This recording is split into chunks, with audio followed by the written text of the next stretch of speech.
Legislature power என்று சொன்னான். ஒரு நாள் வரும், ஒரு தலைவன் வருவான், அந்த தலைவன் என் சித்தாந்தத்தை சட்ட வடிவமாக்கி இந்த மக்களுக்கு விடியல் கொடுப்பான் என்று சொன்னான். இந்தியா முழுவதும் அந்த நாள் வரவில்லை. ஆனால் இந்தியாவில் ஒரு மாநிலத்தில் 1989 மே 6ஆம் நாள் இன்றைக்கு நாம் விழா கொண்டாடி கொண்டிருக்கிறோமே, முத்தமிழறிஞர் டாக்டர் கலைஞர் என்கிற தலைவன் அவர் ஒரு கையெழுத்திட்டார். அந்த கையெழுத்துக்கு பிறகுதான் தமிழ்நாட்டில், இந்தியாவிலேயே முதல் முறையாக தமிழ்நாட்டில் பெண்களுக்கு சொத்தில் சம பங்கு என்கிற சட்டத்தை கொண்டு வந்தது கருப்பு சிவப்பு உதயசூரியன் முத்தமிழறிஞர் டாக்டர் கலைஞர்.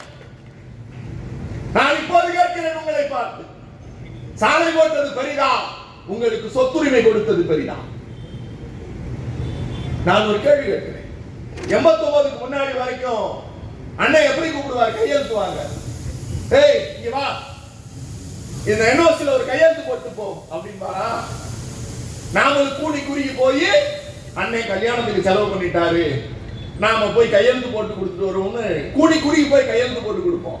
89க்கு அப்புறம் சொத்து பிரி, தங்கச்சியை கூப்பிடுறார், மாப்பிள்ளையை கூட்டிட்டு வாமா சாப்பிடுறதுக்கு விருந்து. அப்படியானா மாப்பிள்ளை கேட்பார், என்ன உங்க அண்ணன் திடீர்னு விருந்துக்கெல்லாம் கூப்பிடுறான்? தெரியல, போயிட்டு வருவோம். நாட்டுக்கோழி அடிச்சு நல்லெண்ணெய் ஊத்தி சாப்பாடெல்லாம் போட்டு அப்படியே பக்குவமா பேச்ச ஆரம்பிப்பாங்க. மா உனக்கு கல்யாணத்துக்கு இவ்வளவு செஞ்சோம், அப்பா இருந்தாரு, எனக்கு 2 பொம்பளை பிள்ளை இருக்கு, அப்பா ஒரு 2 ஏக்கர் நிலம் வச்சுட்டு போயிருக்காரு, அதை எனக்கு எழுதி கொடுத்தேன்னா, என்ஓசி மட்டும் கையெழுத்து போட்டு கொடுத்தேன்னா நான் அதை வித்து ஏதாவது புண்ணியம் பண்ணிப்பேன், உனக்கு புண்ணியமா போகும் அப்படின்னா தங்கச்சி சொல்றா, ஒன்றும் பிரச்சனை இல்லைன்னா அப்பா சொத்து தானே, 2 ஏக்கர் தானே, கையெழுத்து போட்டு கொடுத்துறேன், உனக்கு 1 ஏக்கர் எனக்கு 1 ஏக்கர், உனக்கு 2 பொம்பளை பிள்ளை எனக்கு 2 பொம்பளை பிள்ளை, என்னம்மா நீ இப்படி பேசுற?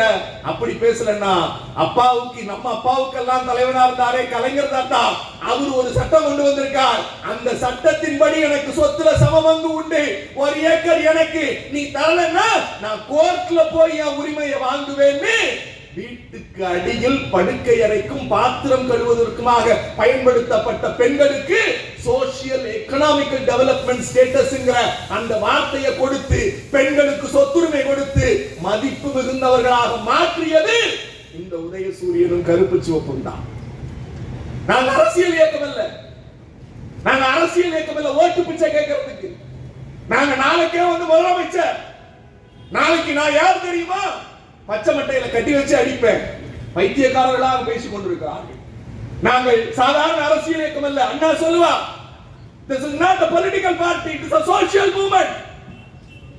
திமுக என்பது ஒரு அரசியல் இயக்கம் அல்ல, அது ஒரு சமூக இயக்கம். இரண்டாவது, இவ்வளவு பெண்கள் இருக்கீங்கல்ல, பாட்டி 2வது லைன்ல பச்சை கலர் புடவை கட்டி இருக்கீங்கல்ல, அவங்க பேர் என்ன? சார் ரெட் கலர் சாரி, பாட்டி உங்க பேர்? பாட்டி பேர் சத்தமா? மல்லிகா பாட்டி. மல்லிகா பாட்டிக்கு என்ன வயசு இருக்கும்? 70. இப்ப மல்லிகா பாட்டியை கூப்பிட்டு, மல்லிகா பாட்டி கையெழுத்து போடுவீங்களா, உங்க பேரை கையெழுத்து போடுவீங்களான்னா மல்லிகா பாட்டி என்ன சொல்லுவாங்க?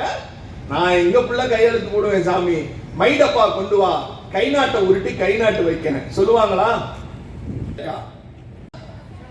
விசாலாட்சி, மல்லிகா பாட்டியை கூப்பிட்டா கை நாட்டு, விசாலாட்சி அக்காவை கூப்பிட்டா அக்கா கையெழுத்து போடுவீங்களா? சத்தமா சொல்லுங்க. போடுவேன். என்ன சொல்றாங்க? கையெழுத்து போடுவேன். பாப்பா நீங்க, வாட் இஸ் யுவர் நேம்? சத்தமா, வாட் இஸ் யுவர் நேம்? ரோஜா. எனக்கு கேக்குதுங்க. விசாலட்சுமி அக்கா எழுதுறாங்க, நான் ரோஜாவை எனக்கு தெரியாது, நான் கேட்கிறேன் what is your name? My name is ரோஜான்னு சொல்றாங்க. 50 ஆண்டு காலம் ஒரு அரசியல் இயக்கம் என்ன செய்திருக்கிறது? உத்தரப்பிரதேசத்துக்கு போனா மல்லிகா தலைமுறையும் சாணி அல்றான், விசாலாட்சி தலைமுறையும் சாணி அல்றான், ரோஜா தலைமுறையும் சாணி அல்றான். ஆனா அங்கிருந்து மாறுபட்டு தமிழ்நாட்டுக்கு வந்தால் கை நாட்டில் தொடங்கி மை நேம் இஸ் ரோஜான்னு சொல்லக்கூடிய ஆற்றலை, பெண்களுக்கான கல்வியை கொடுத்தது இந்த கருப்பு சிவப்பு உதயசூரியனும் தான். நீங்க கேட்கலாம், it's a public meeting, you can ask me a question. எப்படி சார் நீங்க மட்டும் கிரெடிபிலிட்டி எடுத்துக்கிறீங்க? நீங்க விழா கொண்டாடுறோமே, என் கடவுள் முத்தமிழறிஞர் டாக்டர் கலைஞர். அவர் தான் என்னை வளர்த்தார். அவர்லாம் இல்லைன்னா நான் தெருவில் பிச்சை எடுத்துட்டு இருந்திருக்கணும். அவர் தான் என்னை வளர்த்தார். எங்கேயும் பெருமையா சொல்லுவேன். இன்னைக்கு தாம்பரத்துல இந்த தெருவில் பேசுறல்ல, பிரசன்னாவை அமெரிக்காவுக்கு அனுப்பி வச்சார் 2016ல. போய் ஒயிட் ஹவுஸ்ல போய் பேசிட்டு வாடா, கேபிட்டோல போய் பேசிட்டு வாடான்னு என்னை அனுப்பி வச்சார். நான் ஏன் சொல்லுகிறேன் தெரியுமா?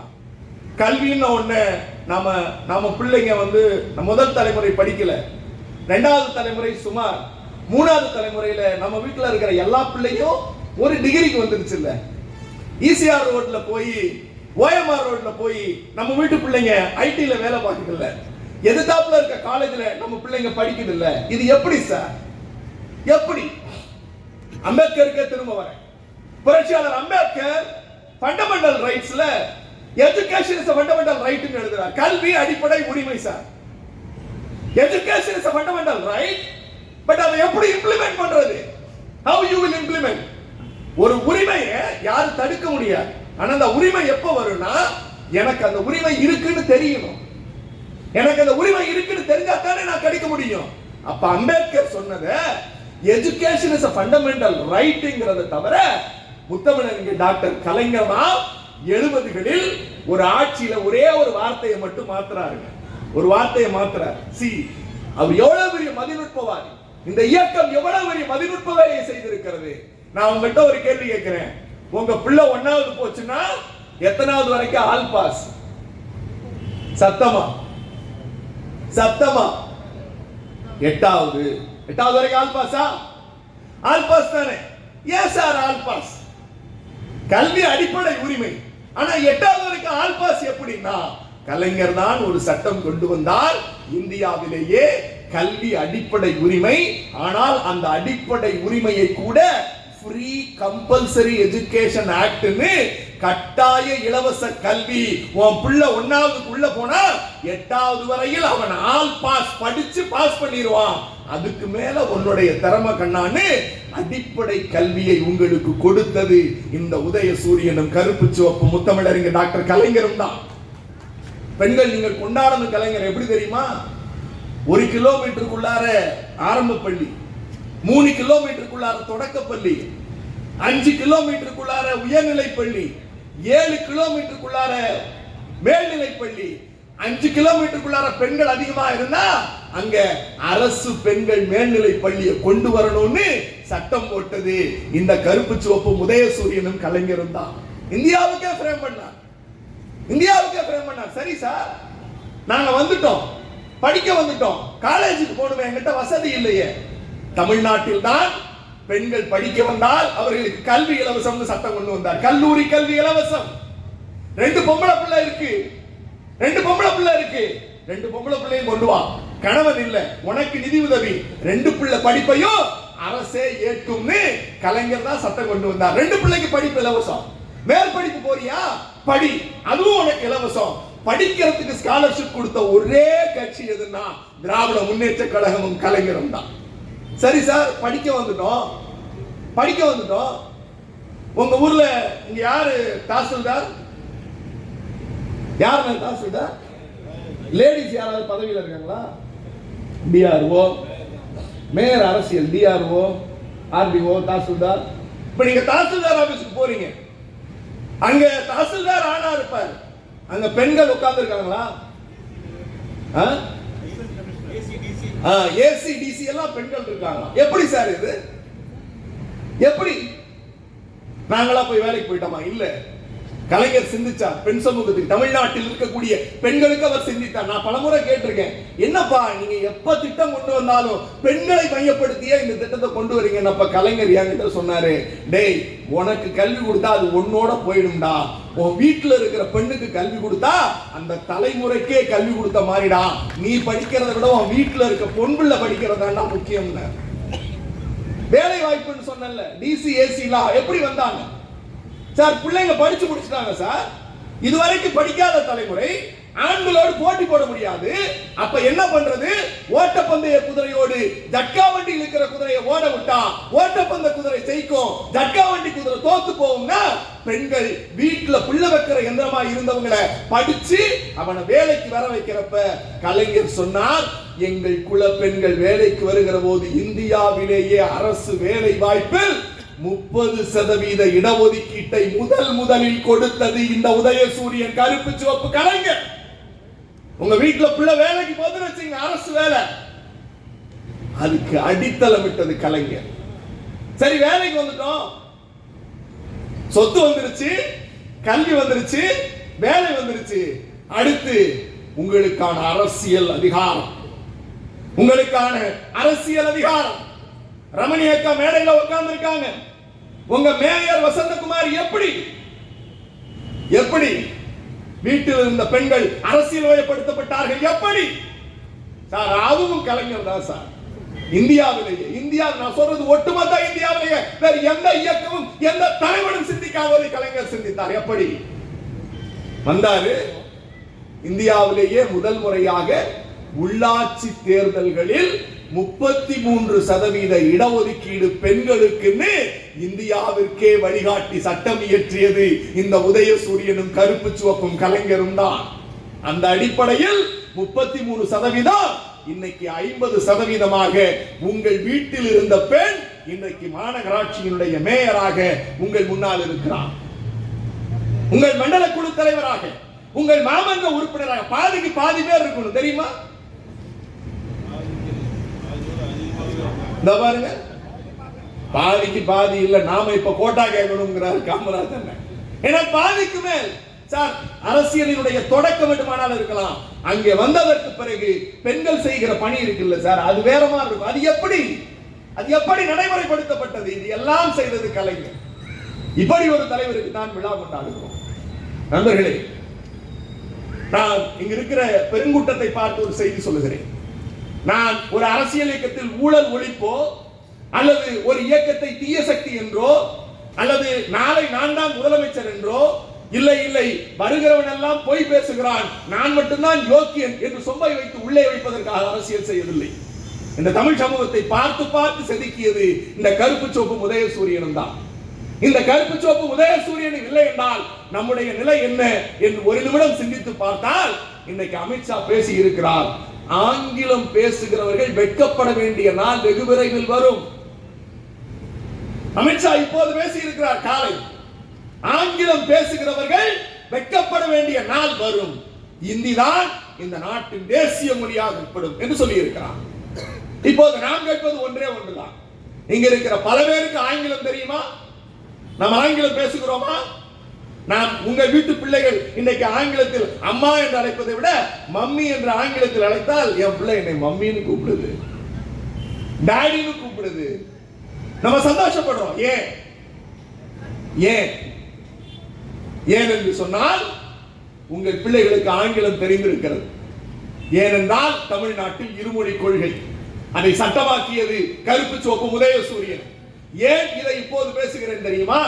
இந்த பாஜக சங்கி கூட்டம் வந்தால் எதிலெல்லாம் இவர்கள் கை வைப்பார்கள், கலைஞரும் அண்ணாவும் எப்படி நம்மை காப்பாற்றினார்கள் என்று சொல்வதற்கு வருகிறேன். இருமொழி கொள்கை. இங்க இருக்கிற நம்முடைய ரோஜாவை அழைத்து அவர் என்ன படித்திருக்கிறார் என்று எனக்கு தெரியாது. ஆனால் நான் கேட்டவுடன் வாட் இஸ் யுவர் நேம் என்றால் மை நேம் இஸ் ரோஜா என்கிறார். இன்னும் பேசினால் அதிகமாகவே ஆங்கிலத்தில் பேசுவார். ராஜேஸ்வரின்னு ஒரு பொண்ணு கல்வராயன் மலை, சேலம் கல்வராயன் மலையிலிருந்து அந்த பொண்ணு சேலம்ல தலைவர் போனார், நம்முடைய தலைவர் முத்துவேல் கருணாநிதி ஸ்டாலின் போனார். போனப்ப ராஜேஸ்வரிய பார்க்க கூப்பிடுற மாமா.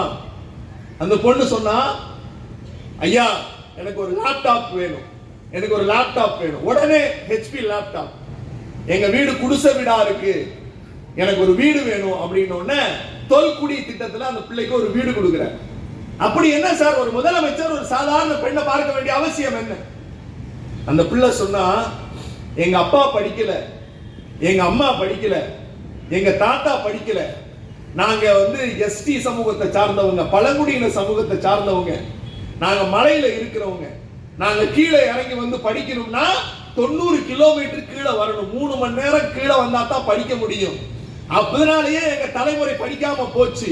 ஆனா எனக்கு என் ஊர்ல கல்வராயன் மலையில உண்டு உறைவிட பள்ளின்னு ஒரு பள்ளி இருந்துச்சு.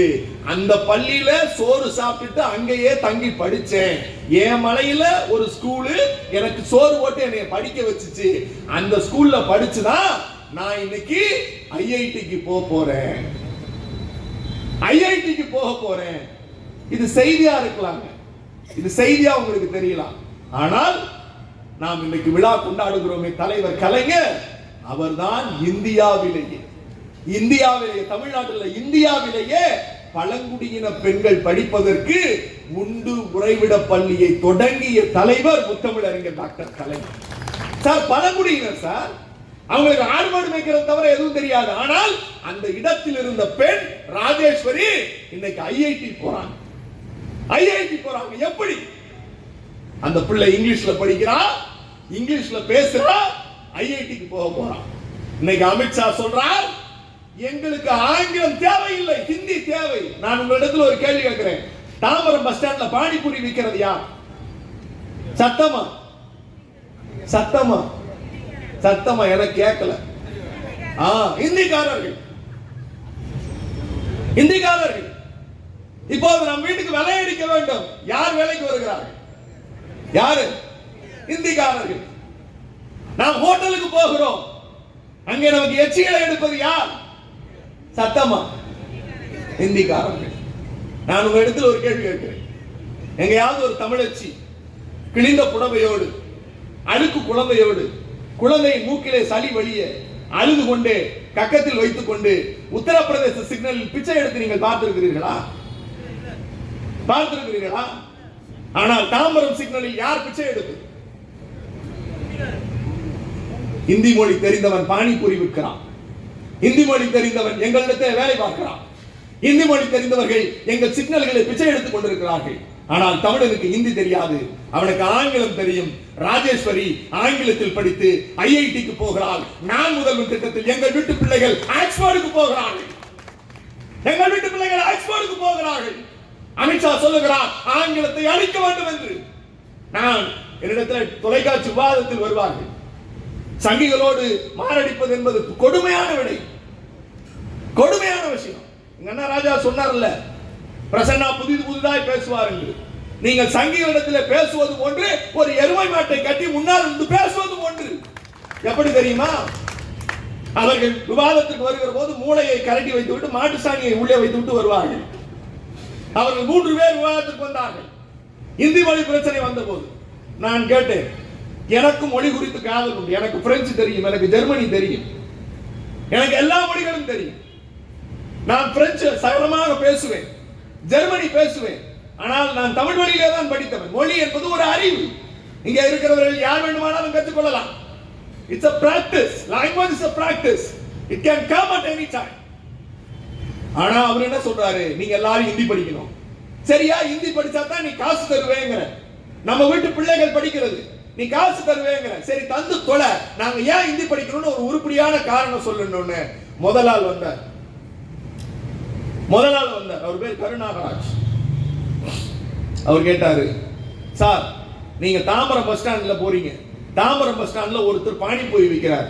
அந்த பானிபூரி விற்கிறவர்கிட்ட பானிபூரி வாங்கிக்கிட்டு அந்த பானில ஊத்தி குடிக்கிறதுக்கு பானி இருக்குல்ல, அந்த பானிக்கு பையா एक प्लेट பானிபூரி தேவோ, தோடா எக்ஸ்ட்ரா பானி லேக்கியாவான்னு நீ பானி கேட்கறதுக்கு ஹிந்தி கத்துக்கோ அப்படின்னு ஒருத்தர் என்கிட்ட சொன்னார். ரெண்டாவது அறிவாளி வந்தார். அவரு பேரு நித்யானந்தம். பெருசா தாடி வச்சிருப்பார். மகா லட்சணமா பொட்டெல்லாம் வச்சிருப்பார். என்னைய பார்த்தா இந்த அபிஷ்டு சாக மாட்டானா அப்படிம்பார். அவருக்கு வயசு 80. நான் கேட்பேன், நீயே குத்துக்கல்லு மாதிரி உட்கார்ந்துருக்க, நான் ஏன் சாவணும்? அப்ப அவரு கேட்டாரு, பிரசன்னா நீங்க டெல்லி போறீங்களோ இல்லையோ? ஆமா. அங்க போனேன்னா சப்பாத்தி சாப்பிடுவேடோ இல்லையோ? ஆமா. சப்பாத்திக்கு சப்ஜி கேட்கணும்னா எப்படி கேட்பேன்? எக்ஸ்ட்ரா சப்ஜி லேக்கியா பாய், ஆவோ பாய், தேவோ பாய்னு கேட்கணுமா இல்லையா? உங்க ஊர்ல சப்பாத்தி சாப்பிடணும்னா அங்க போய் சாம்பார் கேட்கறதுக்கு ஹிந்தி படி அப்படின்னா இது என்னடா கொடுமை. மூணாவதா ஒரு அம்மா வந்துச்சு. அந்த அம்மா பேரு அலிஷா. அந்த அம்மா பெரிய இன்டர்நேஷனல் ரைடர், பைக் எல்லாம் பெருசா ஓட்டுவாங்க. அந்த அம்மா கிட்ட கேட்டேன். அந்த அம்மா சொல்லுச்சு, சார் தாம்பரத்துக்கு போறீங்க, தமிழ்நாட்டு பொண்ணுங்களை 2 இந்திக்காரங்க கைய பிடிச்சி இழுக்கிறாங்க, கற்பழிக்க போறாங்க. அப்ப அவங்க கைய உதறி விட்டுட்டு அவங்களுக்கு புரியற மாதிரி திட்டுறதுக்கு ஹிந்தி கத்துக்குங்க அப்படின்னா. என்ன காரணத்துக்கு ஹிந்தி படிக்கணுமா? பானிபூரி, சாம்பார், கைய பிடிச்சி இழுக்கிறது. நாங்க ஏன் நட்ட நடு ராத்திரில சுடுகாட்டுக்கு போனோம்? நாங்க ஏன் சுடுகாட்டுக்கு போனோம்? மொழி என்பது ஒரு தகவல் தொழில்நுட்பம். இந்தி உங்களுக்கு தேவைப்படுகிறது என்றால் நீங்கள் வைத்துக் கொள்ளுங்கள். ஏனென்றால் உங்களுக்கு ஆங்கிலம் எந்த வாயில் சுட்டாலும் வராது. G7 மாநாட்டுக்கு போயிருக்கிறார் நம்ம வடை சுட்ட ஜி, தெரியுமா? நாளும் வித்தவர் வடை சுட்டு கொண்டிருக்கிற நம்ம G7க்கு போயிருக்கார். அங்க போய் பிரெஞ்சு அதிபரை கட்டி பிடிச்சார். பிரெஞ்சு அதிபர் ஒரு கேள்வி கேட்டார், சாதாரண கேள்வி, how are you அப்படின்னார். டப்புன்னு நம்மால் திரும்பி டிரான்ஸ்லேட்டரை பார்த்து ஹிந்தியில பதில் சொல்றார். பிரெஞ்சு அதிபருக்கு ஆங்கிலம் அந்நிய மொழி. அவங்க பிரெஞ்சு தான் நேசிப்பாங்க, ஆங்கிலம் கலக்க மாட்டாங்க. ஆனால் அந்த பிரெஞ்சு அதிபர் பொதுத்தளத்துக்கு வருகிற போது ஆங்கிலம் பேசுகிறார், நம்மால் ஹிந்தி பேசுறார். ஒரு இளவும் புரியல. இவர் பாட்டு கேட்க போக்கன்னு சிரிக்கிறாரு. அவங்க உலகமே வேடிக்கை பார்க்கிறது.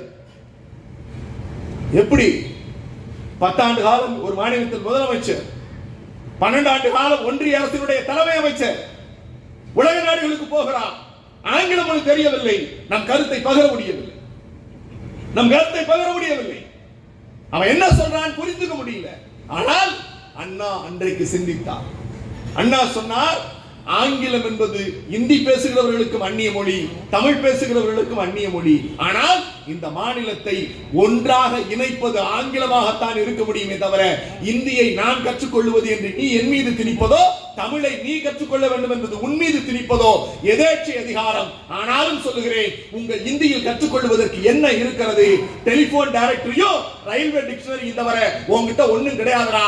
என் தாய்மொழி எப்படி தெரியுமா? எண்ணிக்கையின் அடிப்படையில் தான் நீங்கள் தேசிய மொழியை தீர்மானிக்க வேண்டும் என்றால் இந்தியாவுடைய தேசிய பறவை எதுன்னு கேட்டார் அண்ணா. மயில் என்று சொன்னார்கள். அப்போது அண்ணா சொன்னார், எப்படிப்பட்ட தலைவர்கள் இந்த இயக்கத்தில் இருந்திருக்கிறார் பாருங்கள்.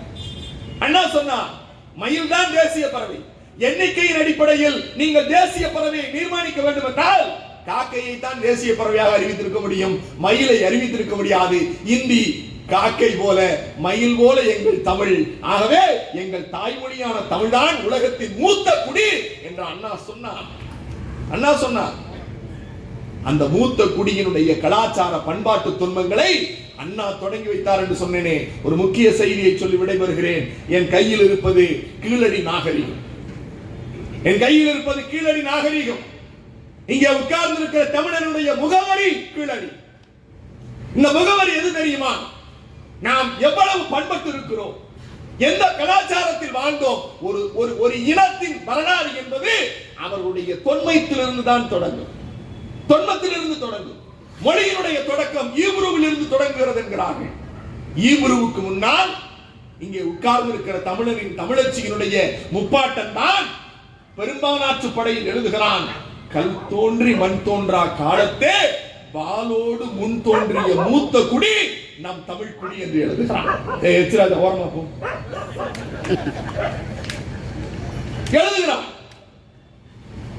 பாலோடு முன் தோன்றிய மூத்த குடி இலக்கியம் தானே, எழுதிவிட்டு போகிறான் என்று இல்லை. நண்பர்களே, இந்த கீழடியில் உலகத்தில் முதல்ல இரும்பை எங்க தெரியுமா உருக்கி இருக்கான்? இதுவரையில் கண்டுபிடித்தது துருக்கியில் இருக்கிற அனட்டோனாவிலே தான் 4800 ஆண்டுகளுக்கு முன்னால் இரும்பை உருக்கி இருக்கிறான். ஆனால் 4800 ஆண்டுகளுக்கு முன்னால் ஒரு இரும்பை உருக்க வேண்டும் என்றால் 1200 டிகிரி செல்சியஸ் தேவை. அப்படி 4800 ஆண்டுகளுக்கு முன்னால் துருக்கி அனட்டோனாவிலே தான் முதல் முறையாக இரும்பை உருக்கியதற்கு உலக தரவு. ஆனால் அங்கிருந்து இல்ல சார், உலகத்திற்கு இரும்பை முதலில் அடையாளப்படுத்தியது இங்கே உட்கார்ந்து இருக்கிற தமிழனும் தமிழச்சியும் 5300 ஆண்டுகளுக்கு முன்னால். 5300 ஆண்டுகளுக்கு முன்னால். இதை நான் சொல்லவில்லை, நான் எப்போதும் ஆவணங்களோடு பேசுகிறவன். நான் சொல்லவில்லை. கீழடி 2600 பண்பாட்டு சீரமைப்புகளை கொண்டிருக்கிறது. இரும்பை முதலில் உருக்கியது தமிழன் தான். உலகத்தில் தமிழன் தான். பீட்டா அனலிட்டிக்கல் சயின்ஸ் புளோரிடால இருக்கு இந்த இன்ஸ்டிடியூட். புளோரிடா மாகாணத்தில் இருக்கிற இந்த பல்கலைக்கழகத்தில் ஆய்வு செய்து ரேடியோ கார்பன் டெக்னாலஜில நம்ம தமிழர் இன்னைக்கு தான் வந்து பிரஷர் குக்கரு தட்டு அப்படின்னு போறோம். ஆனால் அவன் 5000 வருஷத்துக்கு முன்னாலேயே தட்டு செஞ்சிருக்கான் பாருங்க. 5000 ஆண்டுகளுக்கு முன்னால் பானை செய்திருக்கிறான். அந்த செப்பு ஓடுகள் கிடைக்கப்பட்டிருக்கிறது. தங்கத்துல பட்டயம் செய்திருக்கான் சார். தங்கத்தில் பட்டயம், தங்கத்துல தோடு 5000 ஆண்டுகளுக்கு முன்னால். இந்த படம்லாம் 5000 ஆண்டுகளுக்கு முன்னால் எடுக்கப்பட்ட பொருள். தமிழனின் தொன்மை நாகரிகம் என்பது, இந்தியாவிற்கான நாகரிகம் என்பது தமிழ்நாட்டில் மதுரை வைகை ஆற்றங்கரையில் கீழடிதான் இந்தியாவிற்கு அடையாளம். இதுதான் திராவிட சித்தாந்தம். ஆனால் இந்த மோடி சர்க்காரும் அமித்ஷாவும் சொல்லுகிறார்கள், நாங்கள் ஏற்றுக்கொள்ள மாட்டோம். ஏனென்றால் தமிழனின் நாகரிகம் தான் மூத்த குடி என்று ஒத்துக்கொண்டால் திராவிடம் தான் இந்த இனத்தின் அடையாளம் என்று வரும். ஆகவே திராவிடத்திற்கு எதிரி ஆரியம், ஆரியத்தின் தொடக்கம் சரஸ்வதி நாகரிகம் என்று சொல்லி, சரியா சரஸ்வதி நாகரிகம் என்று சொல்ற எங்க இருக்குன்னு கேட்டோம்.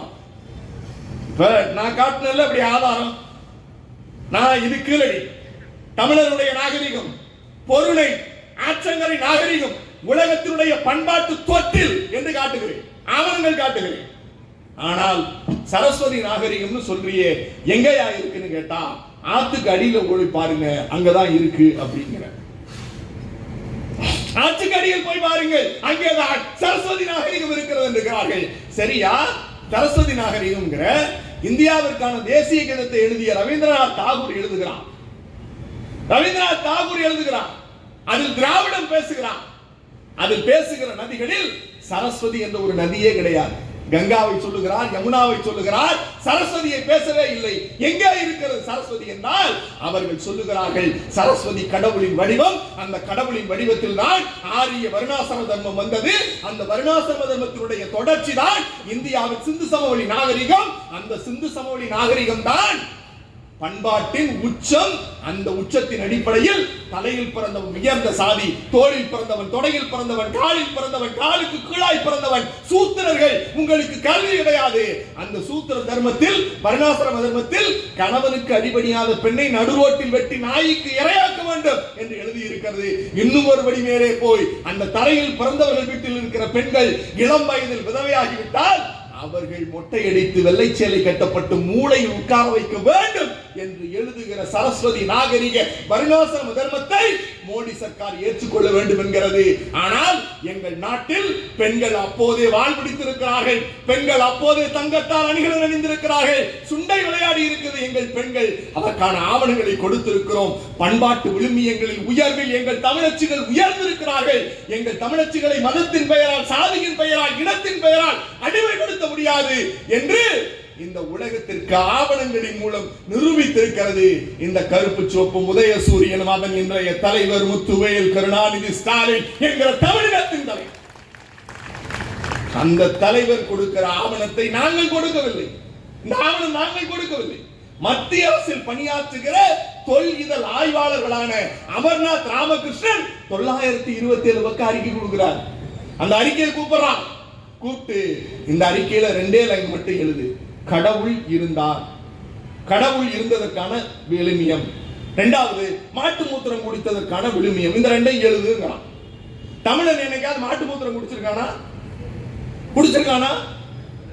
குடிக்க மாட்டான். ஆனால் மாட்டு மூத்திரம் குடிப்பதை ஆதரிப்பது வருணாசிரம தர்மம். நம்மால் மாட்டுக்கறி சாப்பிடுவான். நம்மால் மாட்டுக்கறி சாப்பிடுவான். It's full of protein. உலகத்தினுடைய அதிமுக்கிய புரோட்டீன் சோர்ஸ் எதுனா பீஃப். நம் பல பேர் அதை விரும்ப மாட்டார்கள். ஆட்டுக்கறி, கோழிக்கறி, மீன் இப்படி போயிடுவோம். ஆனால் மாட்டு மூத்திரத்தை, மாட்டிலிருந்து வருகிற கழிவுகளை நாம் சாப்பிட மாட்டோம். ஆனால் கழிவுகளை சாப்பிடுகிற ஒரு கும்பல் இருக்கிறது. அந்த தர்மத்தை ஏற்றுக்கொண்டால் தான் நான் நிதி தருவோம் என்கிறான். முதலமைச்சர் சொன்னார், இல்லாத சரஸ்வதிக்கு 600 கோடி நிதி ஒதுக்குகிறீர்கள், நாங்கள் கேட்டது வெறும் 10 கோடி தான், எங்களுக்கு நீங்கள் தரமா இருக்கிறீர்கள், ஆனாலும் எங்களுக்கு கவலை இல்லை என்று சொல்லி 100 கோடி தமிழனின் பண்பாட்டு விழுமியத்திற்கு ஒதுக்கி மதுரைக்கு போய் கீழடியில் பாருங்கள். தமிழன் 5000 ஆண்டுகளுக்கு முன்னால் வாழ்ந்த வீடு, அவன் கட்டிய கழிப்பறை, அவன் விளையாடிய திடல், அவன் சுட்ட மணலால் செய்த பானை, அவன் சுட்ட உருவத்தால் செய்த கடவுள் இல்லை. மூதோர் தான் நம்முடைய கடவுள், மூத்தோர் தான் நம்முடைய கடவுள். அந்த கடவுளின் வடிவத்தை வடிவமைத்து எப்படி தமிழன் பண்பாட்டோடு 5300 ஆண்டுகளுக்கு முன்னால் வாழ்ந்தான் என்பதை இந்த உலகத்திற்கு உணர்த்தி இருப்பதை ஏற்றுக்கொள்ள மறுக்கிறது இந்த மோடி சர்க்கார். இவர்கள் தமிழரின் விரோதிகள். இந்த தமிழரின் விரோதிகளோடு பாதம் தாங்கி 10 தோல்வி பழனிசாமி கூட்டணி வைத்திருக்கிறான். உங்களுக்கு கிடைக்கிற 1000 ரூபாய் மகளிர் உரிமை தொகை நிறுத்த சொல்லி இது பிச்சைக்கார காசு என்று சொன்னது பாஜகவின் நிதியமைச்சர் நிர்மலா சீதாராமன் சொன்னாரா? அவரோடு கூட்டணி வைத்திருக்கிறது இந்த அதிமுக. நம் பிள்ளைகளுக்கு வர வேண்டிய கல்வி நிதியை தடுத்து நிறுத்தி இருக்கிறது பாஜக, அதோடு கூட்டணி வைத்திருக்கிறது அதிமுக. நம் மீது இந்தியை திணிப்பது பாஜக, அதோடு ஒட்டி உராவி போர்வையில் கலாவிகள் கொண்டிருப்பது அதிமுக. நமக்கு வர வேண்டிய தேசிய சுகாதார நிதியை நிறுத்தி வைத்திருப்பது பாஜக, அதனோடு கள்ள கூட்டணி வைத்து இன்றைக்கு அதுவே நல்ல கூட்டணியாக மாற்றி வைத்திருப்பது அதிமுக. மாநில வளர்ச்சி நிதிக்கு வர வேண்டிய பணத்தை தடுத்து நிறுத்தி இருக்கிறது பாஜக, அதனோடு கூட்டணி வைத்திருக்கிறது அதிமுக. இப்படி தொடர்ச்சியாக தமிழர் விரோத போக்கை கடைபிடித்துக் கொண்டிருக்கிற, தமிழ் இன விடுதலைக்காக மறுத்துக் கொண்டிருக்கிற, தமிழ்நாட்டின் முன்னேற்றத்தை தடுத்துக் கொண்டிருக்கிற பாஜகவோடு சரசம் செய்து கொண்டு கூட்டணி வைத்திருப்பது அதிமுக. இந்த 2 பேர் சேர்ந்து இன்னும் எவன் வந்தாலும் திமுக காரனினுடைய கருப்பு சிவப்பு வேட்டியில் இருக்கிற கடைமட்ட கெண்டைக்காரை கூட இவர்களால் தொட்டு பார்க்க முடியாது. 2026 முதலமைச்சர் சொன்னார் 200 லட்சியம் 234 திமுகவிற்கு நிச்சயம்